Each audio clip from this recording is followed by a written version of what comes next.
বাংলা নাগরিক মঞ্চের তরফে আমাদের যাদবপুর দ্বারা আয়োজিত আজকে একটি এসআইআর অভিশাপ না আশীর্বাদ একটা মনোজ্ঞ আলোচনা অনুষ্ঠিত হবে।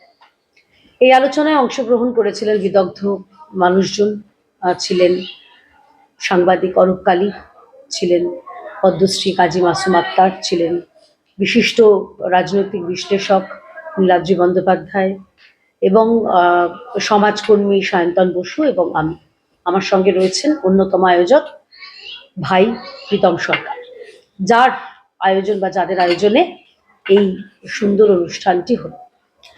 মূল বক্তব্য হচ্ছে যে এখন পশ্চিমবঙ্গে যে এসআইআর নিয়ে মমতা বন্দ্যোপাধ্যায় তথা যে শাসক দল, তারা যে এসআইআর নিয়ে একটা ভীতি সৃষ্টি করছে সাধারণ মানুষের মধ্যে, যে ভয়ের সঞ্চার করছে, বিভিন্ন বিএলওদের ধমকানো চমকানো, গান পয়েন্টে রেখে, এমনকি গত 23 বছরে কেউ মারা যায়নি এমন আজগুবি তথ্য যে আমাদের এই রাজ্যে সম্ভব, সেটাও আমরা দেখতে পেয়েছি। পরবর্তীকালে ধন্যবাদ জানাই সমস্ত সংবাদ মাধ্যম, সমাজ মাধ্যম, যারা সোশ্যাল মিডিয়ায় লেখালেখি করেন, প্রত্যেকের কারণেই ভয় পেয়ে সংখ্যাটা গুটিয়ে গেছে।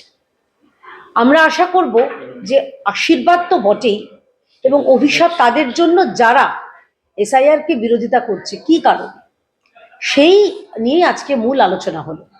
এবং সে আলোচনা থেকে স্বাভাবিকভাবেই অনেক কিছু উঠে এসেছে। কাজী মাসুম আক্তার যেরকম, তিনি নির্বাচন কমিশনেরও তিনি তাদের সম্পর্কে বক্তব্য রেখেছেন, কেন নির্বাচন কমিশন, যেটা তাদের কাজ, অর্থাৎ বিএলওদের যে নিরাপত্তা নিশ্চিত করা, সাধারণ মানুষের তরফ থেকে যে বক্তব্য উঠে এসেছে সেটাও অত্যন্ত গুরুত্বপূর্ণ। অরূপদা বললেন যে কি ইতিহাস, এবং সেই ইতিহাসকে, অর্থাৎ আমরা যেন স্বাধীনতার আগের সেই পশ্চিমবঙ্গ, বা যে কারণে দেশ স্বাধীন হয়েছিল এবং পরবর্তীকালে সেখানকার যারা হিন্দু ছিলেন তাদের উপর যে অত্যাচার, সেই দিনটাকে আমরা ফেরত পেতে চাই। অর্থাৎ এই সব মিলিয়ে একটা মনোজ্ঞ আলোচনা আজকে আয়োজিত হয়েছিল। প্রথমত বাংলা নাগরিক মঞ্চ আজকে আইসিসি হলে একটা মহতী আলোচনা শুরু করেছে। প্রীতম সরকারদেরকে আমি অজস্র ধন্যবাদ জানাচ্ছি, আমাকে ইনভাইট করেছে বক্তব্য হিসেবে। একটা কথা পরিষ্কার, এসআইআরটা কেন?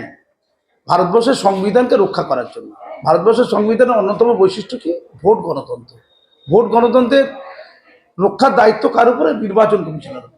নির্বাচন কমিশন ভোটের যে দায়িত্ব পালন করবে, তার প্রথম ধাপ কোনটা? ভোটার তালিকায় স্বচ্ছতা আনয়ন, তারপর ভোট পর্ব পরিচালনা ইত্যাদি ইত্যাদি। ভোটার তালিকায় স্বচ্ছতা আনতে গিয়ে তো কারো আপত্তি থাকার কথা নয়। তাহলে আপত্তি থাকার কথা কাদের? যাদের ভোটার তালিকায় স্বচ্ছতা আনলে সমস্যা, তাদের। তো পশ্চিমবঙ্গে কাদের সমস্যা হচ্ছে বুঝে নিন।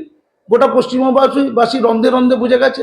তাদের কাছে যেন আজকে কালো দিন, এসআইআর আসার পর তাদের কাছে কালো দিন হয়েছে। অর্থাৎ ভারতবর্ষের সংবিধানের মর্যাদা রক্ষা করাটা তাদের কাছে কালো দিন। ক্লিয়ার? এরপরে তারা চাইছে তাদের এই অস্বচ্ছতাকে রক্ষা করার জন্য জীবন পণ করা। তাহলে একদিকে আমরা যখন আশীর্বাদটা ভাবছি, অভিশাপরা পাগলের মতো আশীর্বাদকে টপকে অভিশাপকে বাস্তবায়িত করতে চায়। যেমন আকাশে এই আমরা তো আকাশ দেখতে পাই, নীলাকাশ, কখনো কখনো মেঘ এসে যায়, এসে গিয়ে ওই আকাশে যে সূর্য, আলো ঝলমল সূর্য ঢেকে দেওয়ার চেষ্টা করে, কিন্তু বেশিক্ষণ কি ওই কালো মেঘ থাকে? সরে তো যায়। তাই আমাদের এসআইআর এর আশীর্বাদের উপরে এই যারা দানবের নৃত্য করছে বাংলায়, তাদের অভিশাপটা কিছুক্ষণ ধরে স্থায়ী হয়েছে, বেশিক্ষণ থাকতে পারবে না। আমি আশা করি এসআইআর স্বচ্ছভাবে হবে। ভারত সরকার দেখছে, নির্বাচন কমিশন দেখছে। এটা ভোট গণতন্ত্রের প্রশ্ন। যদি এসআইআর ঠিক করে না হয়, তাহলে এই যে নির্বাচন হবে, জনাদেশ সঠিক হলো না। আর জনাদেশ যদি সঠিক না হয়, তাহলে তারা যারা ক্ষমতায় যাবে, সেই ক্ষমতায় যাওয়াটা যথার্থ নয়। অর্থাৎ ওই মিথ্যে জনাদেশের দ্বারা যে রাজ্যে কেউ মুখ্যমন্ত্রী হয়, আমরা সেই মুখ্যমন্ত্রীকে মানি না, সেই মন্ত্রিসভাকে মানি না, সেই কালেকটিভ রেসপন্সিবিলিটির ওই বিধানসভাকে মানি না। কারণ সঠিক জনাদেশের দ্বারা ওই জায়গায় তারা যেতে পারেনি। কিন্তু আমরা মানতে চাই, মনে প্রাণে মানতে চাই। তাই এসআইআর এ ওই 23 বছর ধরে কেউ মারা যায়নি বুথে বুথে, এই পাগলামিটা বন্ধ করে, যাতে করে জনগণ গর্জে ওঠে। প্রত্যেক কোনো মানুষের তো ভয়ের কারণ নেই, ভয়ের তো কিছু বিষয় না।